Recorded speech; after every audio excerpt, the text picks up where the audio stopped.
બાને મેં ભગવાન આપ્યા ને લાલા, એમનું હૃદય ગદગદ થઈ ગયું, રોવા માંડ્યા હતા. આ છે સાચો પ્રેમ, આ છે સાચા વૈષ્ણવ. અને ભક્ત એ જ વસ્તુ જોવે છે કે કોનું હૃદય ભગવાન પ્રત્યે દ્રવિત બને છે. પહેલી વાર જ્યારે મને મંદિરે આવ્યા હતા, અમારું ઇસ્કોન મંદિર છે અહીંયા, હરે કૃષ્ણ મંદિર, તમને કદાચ ન ખબર હોય કે જે સંપૂર્ણ દુનિયામાં સનાતન ધર્મનો ફર્સ્ટ નંબરનો પ્રચાર જો કરતું હોય તો ઇસ્કોન સંસ્થા છે. આખા વર્લ્ડમાં હજારો મંદિરો છે. અને મંદિરે જ્યારે દનિયાણા ચોકડી આપણું મંદિર છે. અને મારી ઓળખાણ હું તમને આપું કે હું અહીંયા બાજુના ગામનો જ છું, પટોસણ ગામનો. મારો જન્મ બોમ્બે થયેલો, મોટો પણ બોમ્બે થયેલો છે. પણ મારી એક ઈચ્છા હૃદયની અંદર હતી કે મારા પાલનપુરની અંદર બહુ સુંદર મોટું ભગવાનનું રાધા કૃષ્ણનું મંદિર બનાવવું છે. અને આજે 10 વર્ષની મહેનત પછી આજે એ જે ઈચ્છા હતી એ પૂર્ણ થઈ છે. અને આપણી એ કથા જ્યારે વિરામ આપશે ત્યારે એ મંદિરના કન્સ્ટ્રક્શન ચાલુ કરવાનું છે મંદિરનું. અને એના નિમિત્ત તમે બનશો બધા કે અહીંયા કથા સંપન્ન થશે અને આપણા બનાસકાંઠા જિલ્લામાં સૌથી મોટું મંદિર રાધા કૃષ્ણનું બનશે. ભવ્ય, લગભગ 8 કરોડના ખર્ચે મંદિર બનાવવાનું છે. ભવ્ય મંદિર બનશે, શિખરબંધ મંદિર. કે જે પણ લોકો અંબાજી જશે એ પહેલા સેમોદરા ગામ જોયું છે મેરવાડાની બાજુમાં, ત્યાં આગળ મંદિર બનશે. અને બધા લોકો, આપણી આવનારી પેઢી જે છે ને એ લોકોને આવું અનમોલ રત્ન મળશે. અને એ આપણા બધાના સહયોગથી થશે. આપણે બધા ભેગા મળીને નીચેથી જ કરો પ્રણામ, નીચેથી.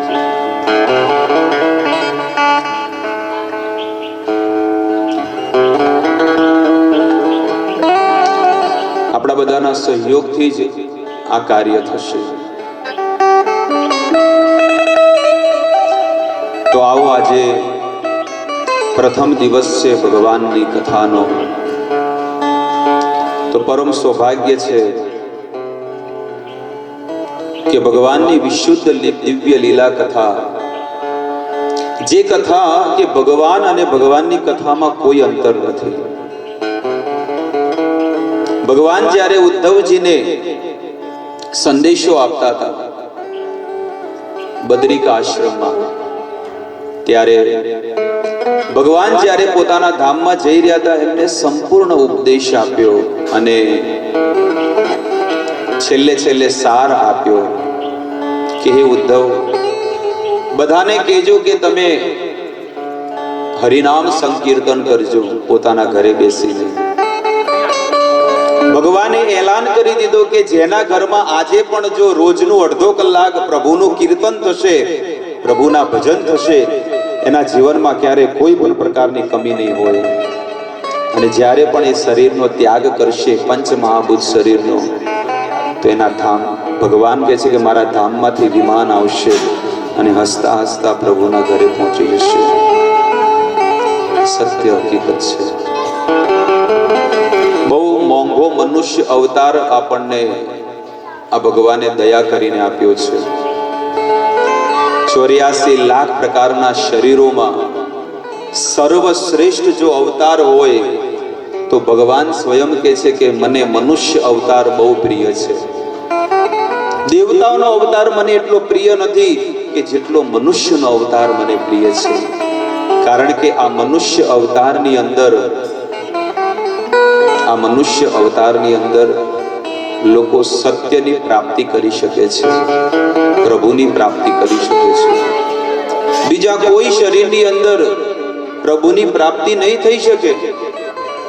તમે જેટલા લોકોને આમંત્રણ આપ્યું છે કે અમારી સોસાયટીમાં ભાગવત કથા છે, તો બધા મનુષ્યોને જ આમંત્રણ આપ્યું છે. કોઈ ગાય, ભેંસ, બળદ, કૂતરા, બિલાડાને કે ઝાડવાઓને આમંત્રણ આપ્યું આપણને? કારણ કે એ લોકોની લાયકાત નથી.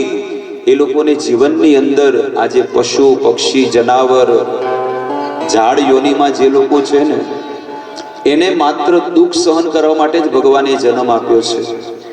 અને મનુષ્ય જીવનમાં પણ દુઃખ છે, પણ આટલું દુઃખ સહન કરીને પણ જો એ પ્રભુને પ્રાપ્ત કરે ને, તો એનું આ જીવન સફળ બની જાય છે, ધન્ય ધન્ય બની જાય છે. એટલા માટે આનો લાભ લેવો જોઈએ. કે છે ને કે મોંઘો મનુષ્ય દેહ ફરી રે ફરીને નહીં મળે વારંવાર. આપણે થોડાક પાછળ છીએ, ધર્મના માર્ગમાં કેવા છીએ? પાછળ છીએ. હું આખા ભારત ક્ષેત્રની અંદર બધી જગ્યાએ જાઉં છું. સૌથી વધારે હું ભાવનગર જાઉં છું. ભાવનગર, અમરેલી અને અહીંયાથી મારવાડ સુધી રાજસ્થાનમાં બધા ક્ષેત્રમાં, મુંબઈ અને આખું ગુજરાત, દક્ષિણ ગુજરાતમાં, આ બધા ક્ષેત્રની અંદર હું જાઉં છું. પણ સૌથી વધારે જો ભક્તિ હોય તો રાજસ્થાનની અંદર છે. સૌથી વધારે ભક્તિ છે કે લોકો રડી પડે છે, ચાલુ કથામાં રડી પડતા હોય છે. ત્યારે આપણને એમ લાગે કે અહીંયા ભક્તિ નાચી રહી છે, ભક્તિ નૃત્યતી, ભક્તિ ભક્તના હૃદયની અંદર નાચે છે કે વાહ, આ ભક્તનું જીવન કેટલું સફળ છે કે એને પ્રભુના કીર્તન કરતા કરતા આંખમાં આંસુ આવી જાય છે. રોમાંચ કંપા શુતરંગ ભાજો વંદે ગુરુ શ્રી ચરણારવિંદમ.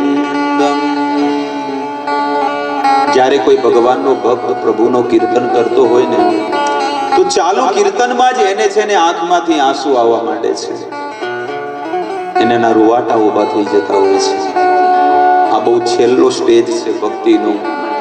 આદો શ્રદ્ધા, સાધુ સંગ, ભજન ક્રિયા, અનર્થ નિવૃત્તિ, નિષ્ઠા, રુચિ, આસક્તિ, ભાવ અને પ્રેમ, આ 9 પગથિયા છે. જેવી રીતે આ સ્ટેજ ઉપર ચડવા માટે 3 પગથિયા છે. તમારે જ્યારે ઉપરના રૂમમાં જવું હોય તો કેટલા પગથિયા છે નીચેથી? એવી રીતે ભગવાનના ઘરે જો જવું હોય ને, ભગવાનના ધામમાં જવું હોય, તેના 9 પગથિયાઓ છે. આજે જાણી લેજો. અને આજે નોટબુક ન લાવ્યા તો કાલથી લઈ આવજો અને લખી લેજો. કારણ કે આપણો સ્વભાવ છે ભૂલવાનો. અમારે તો બધું અંદર ફરતું જ હોય છે, બધી વસ્તુ જે તમને કહીએ છીએ. અને એ છે પહેલું પગથિયું છે આદો શ્રદ્ધા. સૌથી પહેલું પગથિયું કયું છે? શ્રદ્ધા. ભગવાનમાં શ્રદ્ધા હોવી જોઈએ. અને શ્રદ્ધા છે એટલે જ આપણે બધા ભગવાનની કથામાં આવીને બેઠા છીએ. આદો શ્રદ્ધા તતઃ સાધુ સંગ. અને બીજું પગથિયું છે સાધુ સંતોના સંગમાં રહેવું જોઈએ. બીજું પગથિયું છે સાધુ સંગ, ભક્તોના સંગમાં રહેવું જોઈએ. ઘણા લોકો કે અમને તો ભક્તોનો સંગ મળતો નથી, અમે તો ઘણા વર્ષો પછી આજે હવે ભક્તોના સંગમાં આવ્યા છે કે અમારી સોસાયટીમાં આટલું સુંદર ભાગવત થઈ રહ્યું છે. તો ભક્તોનો સંગ આપણને પણ મળી શકે છે. આપણા ઘરને જ જો ભક્તિનું વાતાવરણ બનાવી દઈએ, તો આપણા બાળકોને પણ સંસ્કારી બનાવી દઈએ, તો આપણું ઘર પણ ભક્તિમય બની જશે. એટલે કે છે આદો શ્રદ્ધા તત સાધુ સંગ. અને બીજી વસ્તુ કે છે કે સાધુઓના સંગમાં રહેવું જોઈએ. ત્રીજી વસ્તુ કે છે ભજન ક્રિયા. જ્યારે તમે ભક્તોના સંગમાં રહો તો તમારું ભજન આગળ વધશે. જેવી રીતે કોઈ બિઝનેસમેન હોય, મોટો બિઝનેસમેન હોય, એની સાથે આપણે રહીએ તો આપણને પણ બિઝનેસ કરવાની ઈચ્છા થાય કે મારે પણ આના જેવો બિઝનેસમેન બનવું છે. જ્યારે તમે કોઈ મોટા ભક્તની સાથે રહો ને, તો એ ભક્ત જેવી ભક્તિ કરતા હોય ને, આપણને પણ એવી ભક્તિ કરવાની ઈચ્છા થઈ જાય છે કે ના, આપણે પણ આવી ભક્તિ કરીએ. જો આ ભક્ત 24 કલાક જો ભગવાનની માળા કરતા હોય, 24 કલાક ભગવાનના ગુણ ગાતા હોય અને 24 કલાક જો ભગવાનનું ભજન કરતા હોય, તો આપણે ઘરે બેઠા બેઠા 2 કલાક ભજન ન થાય? 22 કલાક તમારા છે, પણ 2 કલાક કોના? મારા ઠાકોરજીના, મારા લાલાના છે, મારા કૃષ્ણના છે, કે જેમને તમને આ મનુષ્ય અવતાર આપ્યો છે, એના માટે કાઢવા જોઈએ. એટલે પ્રતિ દિવસ 2 કલાક પ્રભુ માટે કાઢવા જોઈએ. આપણે કોઈને, અમે તો ઘણી જગ્યાએ લોકોને કહીએ છીએ, હું તો અહીંયા મહેનત કરીને થાકી ગયો, પછી મેં કીધું જવા દો, આખા ભારતમાં ફરવા દો. આ તમને ચોખ્ખી વસ્તુ કહું છું.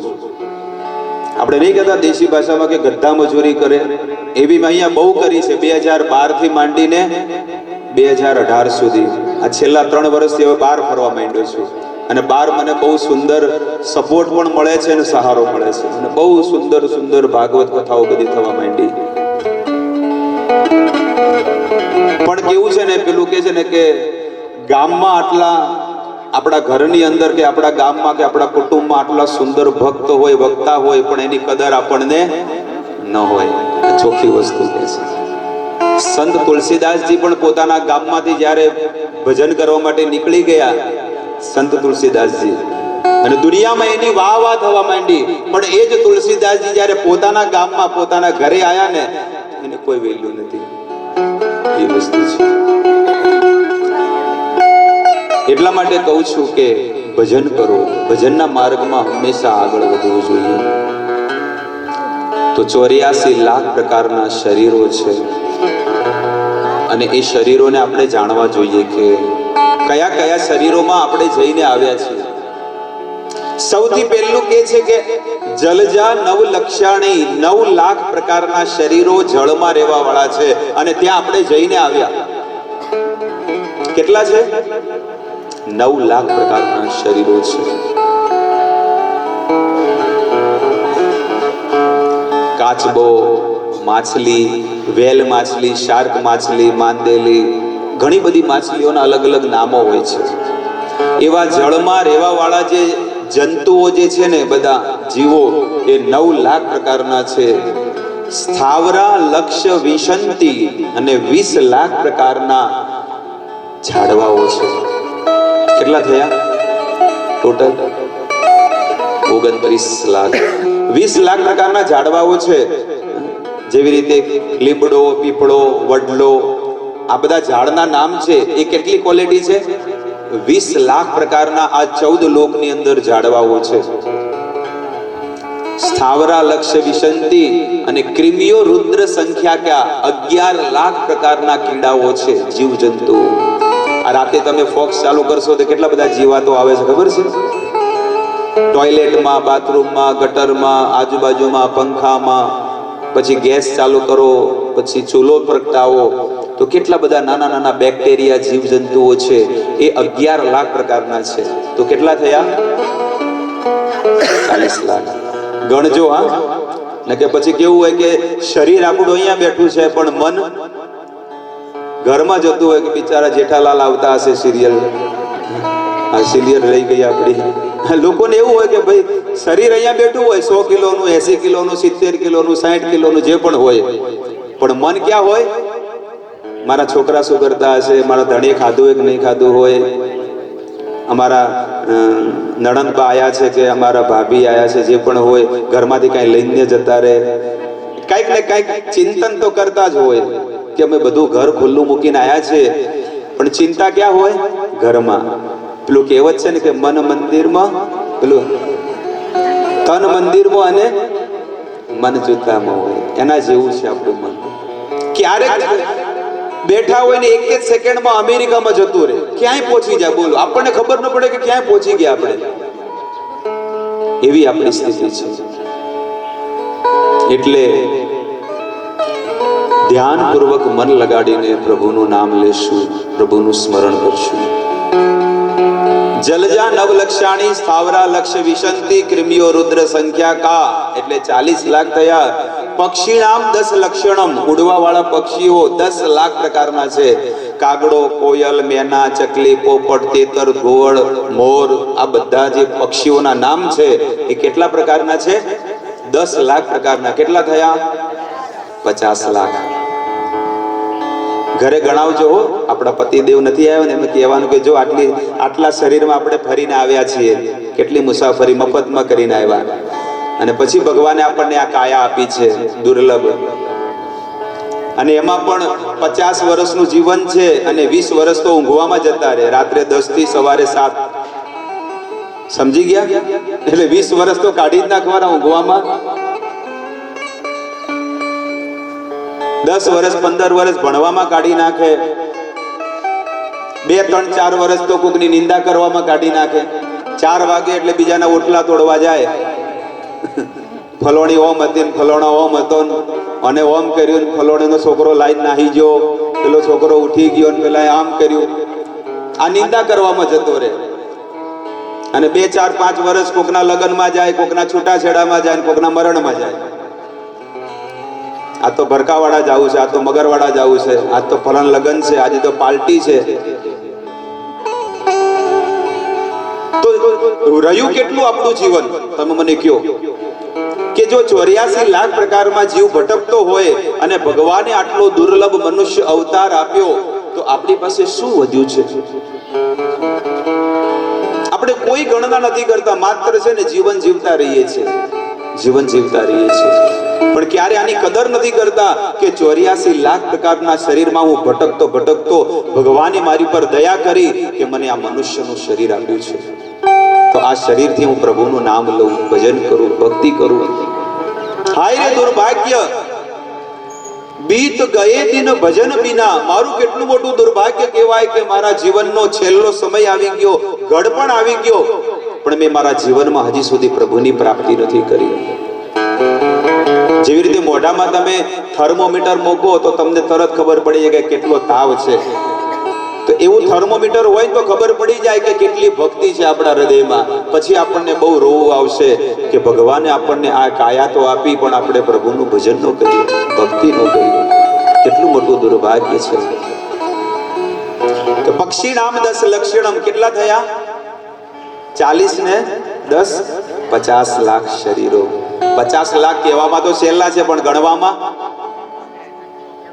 ખાલી આ એક જ મનુષ્ય શરીર છે, એવા આ બધા 50 લાખ બધા શરીરો પશુઓના છે.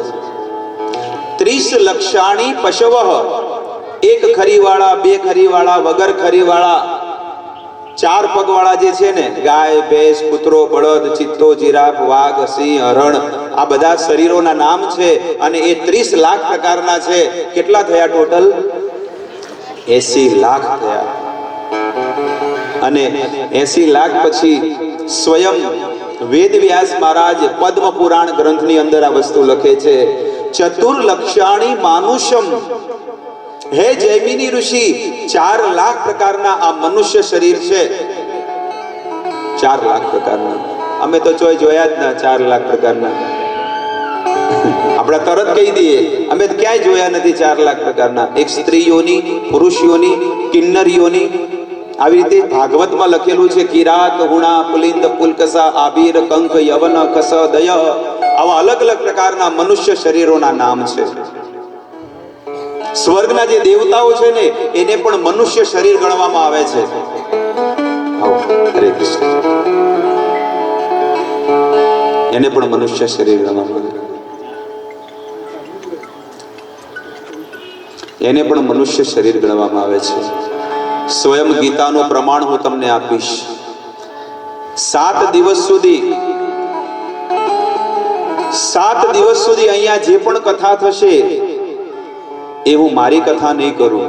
મારી એટલે કે મારા અનુભવ નહીં કહું, પણ વેદોમાં જે વેદવ્યાસ મહારાજે લખ્યા છે, ભગવાન કૃષ્ણએ જે ભગવદ્ ગીતામાં જે ઉપદેશ આપ્યા છે ને, એનું પ્રમાણ સાથે હું તમને કહીશ. સ્વયં ભગવાન અર્જુનને કુરુક્ષેત્રની યુદ્ધ ભૂમિમાં 8મા અધ્યાયના 13 નંબર શ્લોકમાં કહે છે. ભગવદ્ ગીતાના 8મા અધ્યાયના 13 નંબર શ્લોકની અંદર કહે છે, આ બ્રહ્મ ભુવના લોકા પુનરાવર્તેન અર્જુન. ભુવના લોકા પુનરાવર્તિનો અર્જુન. હે અર્જુન, એક બ્રહ્માથી લઈને એક કીડી સુધી બધાને પુનર્જન્મ થાય છે. બ્રહ્માજીને પણ મરવું પડે છે, એટલું સમજી લેજો. જે ગણપતિની આપણે પૂજા કરીએ છીએ ને, ગણેશજી મહારાજની, તમે પણ બની શકો છો. એવું નથી કે ગણેશજી એક જ છે. દર જ્યારે પણ આ પૃથ્વીનો પ્રલય થાય, ઓમ ભૂર્ભુવસ્વઃ કે છે ને, 3 લોક છે ને એનો પ્રલય થઈ જાય એટલે દેવતાઓનો પણ વિનાશ થઈ જાય છે. અને આ પૃથ્વી પર જે લોકો મનુષ્ય જીવનનું, એ મનુષ્ય જીવનની અંદર ધર્મનું આચરણ કરતા હોય અને એની ક્વોલિટી સારી હોય તો એને દેવતાઓનો જન્મ મળે છે 33 કોટી શરીરની અંદર. ઘણી વખત આપણને શ્રદ્ધા હોય છે પણ જ્ઞાન હોતું નથી, એટલે આપણને એમ લાગે કે ગણેશજી એક જ છે, ભગવાન નહીં. એવા કેટલાય ગણેશો બદલતા હોય, એવા કેટલાય ઇન્દ્ર બદલતા હોય છે. હવે જે આ અત્યારે જે સ્વર્ગનો દેવતા ઇન્દ્ર છે, એ ઇન્દ્ર દેવતા આના પછી છે ને બલિ મહારાજ બનવાના છે.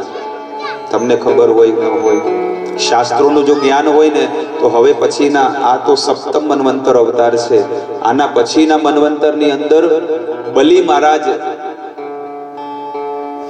સ્વર્ગના રાજા બનશે, ઇન્દ્ર. કારણ કે બલિ મહારાજે યજ્ઞ કરેલા, અને એ કથા હું તમને ચોથા દિવસે કહીશ. આપણા કથાની અંદર ચોથા દિવસે બલિ મહારાજની કથા આવશે કે ભગવાન વિષ્ણુ વામન બનીને આવ્યા હતા, એ કથા આવશે. એ યજ્ઞ ક્યાં થયો હતો?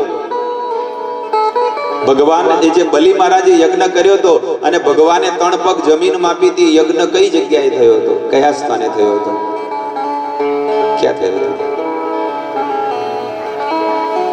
એ તમારું કામ છે બાપજી, અમારું નથી.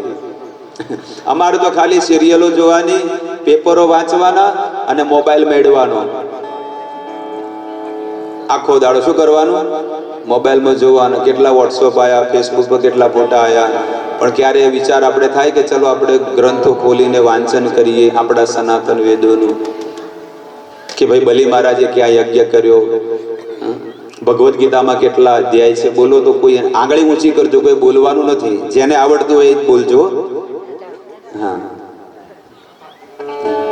ભગવદ્ ગીતામાં શ્લોક કેટલા છે બોલવાનું નથી, કોઈ ખાલી આંગળી ઊંચી કરે મને ખબર પડે.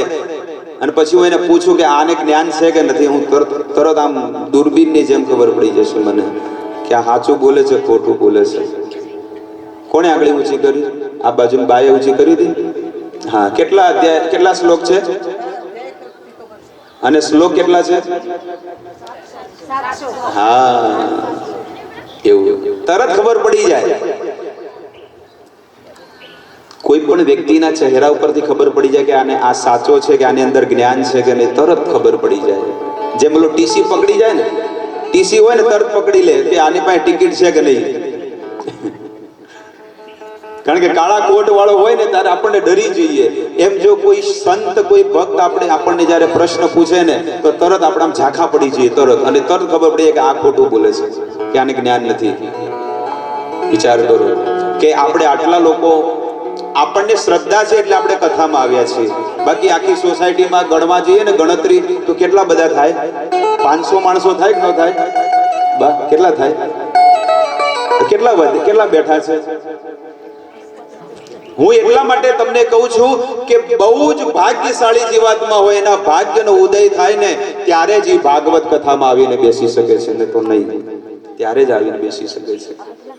અને આપણે ભગવાનની કથામાં આવીને બેઠા છીએ, અને એમાંથી પણ તમે જુઓ કે આપણને જ્ઞાન પૂરું નથી પણ આપણે લઈ રહ્યા છીએ. તો સ્વયં ગીતામાં ભગવાન કહે છે કે હે અર્જુન, આ બ્રહ્માથી લઈને કીડી સુધી બધાને જન્મ મરણના ફેરા છે. ઇન્દ્ર દેવતા અત્યારે જે છે, ઇન્દ્ર દેવતા ભગવાનની કૃપાથી ઇન્દ્ર બન્યો છે, પણ હવે પછીના જે સ્વર્ગના રાજા ઇન્દ્ર બનશે ને એ બલિ મહારાજ બનશે. અને બલિ મહારાજે યજ્ઞ કયા સ્થાને કર્યો તો મારો એ પ્રશ્ન હતો, પણ કોઈએ એ પ્રશ્નનો ઉત્તર આપ્યો નથી. ગર્વ સે કહો હમ હિન્દુ હૈ, ગર્વ સે કહો હમ સનાતન ધર્મી હૈ. છે કે નહીં? કોઈ બિચારા કોઈ મુસલમાનના બાળકને તમે કહો કે કુરાનમાં શું છે, બધી વસ્તુ તમને કહી દેશે, નાનું બાળક. પણ આપણે તો નાચવામાંથી જ ઊંચા નથી આવતા. આપણે તો નાચવું અને ખાવું અને ઊંઘવું, આ 3 કામ છે. ખોટું ન લગાડતા, પણ આ આપણા માટે, આપણા ભક્તિમાં વર્ધન માટે હું તમને આ શબ્દોનો ઉપયોગ કરું છું કે આપણે ભક્તિના માર્ગથી બહુ દૂર છીએ, કરોડો કિલોમીટર દૂર. એટલે પૂર્ણ જ્ઞાન સાથે આ બધી વસ્તુ હોવી જોઈએ, જ્ઞાન હોવું જોઈએ બધી વસ્તુનું, કે ભાઈ આ વક્તા આપણી સામે જે 7 દિવસ સુધી કથા કરે છે એ શું બોલી રહ્યો છે, ખાલી મજાક કરવા આવ્યો છે કે સત્ય સનાતન ધર્મને સમજાવવા આવ્યા છે, એ જોવાનું છે. બા જ્યારે આવ્યા હતા કથાનું આમંત્રણ દેવા માટે, તો મને કીધું કે આપણે કથામાં કોઈ વધારે ભજનો અને બધું ઉત્સવો ને એવું બધું નથી કર્યું. મેં કીધું મને પણ એ ગમતું જ નથી, એક ટકો પણ નહીં, કે ભાઈ હવે ગોવર્ધનની પૂજા કરવાની છે, હવે તુલસી વિવાહ કરવાના છે, હવે આ કરવાનું છે. એ તો ગૌણ વસ્તુ છે, મુખ્ય નથી. પણ મુખ્ય વસ્તુ છે કે 7 દિવસ સુધી તમારે હરિના ગુણ સાંભળવાને ગાવાના છે. ગંગા નદીના તટે સુખદેવજી આવા કોઈ ઉત્સવો નહોતા કર્યા. હું તમને કહી દઉં, કોઈ ભાગવતમાં ક્યાંય લખ્યું નથી. ચોખ્ખી વસ્તુ તમને કહી દઉં છું. આ તો કળિયુગની અંદર એની મહિમા વધારવા માટે આ બધા ઉત્સવો આપણે કરીએ છીએ. કારણ કે કળિયુગમાં કોઈને સાંભળવું ગમતું નથી. કળિયુગમાં કોઈને સાંભળવું ગમતું નથી. પેલું કે ને રામ જન્મ થશે, કે હા ચલો ચલો અમે તો રામ જન્મ તો આવશું, આટલો ચઢાવો બોલીએ ને આમ કરીએ. સમજણ પડી? કળિયુગના શ્રોતાઓ કેવા છે કે આવા ઉત્સવોની અંદર ભાગ લેવા માટે બધા લોકો આવશે, પણ કોઈને એમ કીધું કે લગાતાર જેમ સુખદેવજી રાજા પરીક્ષિતને અહર્નિશ ભાગવત સંભળાવ્યું હતું, એક જ સ્થાને એક જ જગ્યા પર કોઈ નહીં બેસી શકે. તો આ યજ્ઞ ક્યાં થયો હતો? ફરી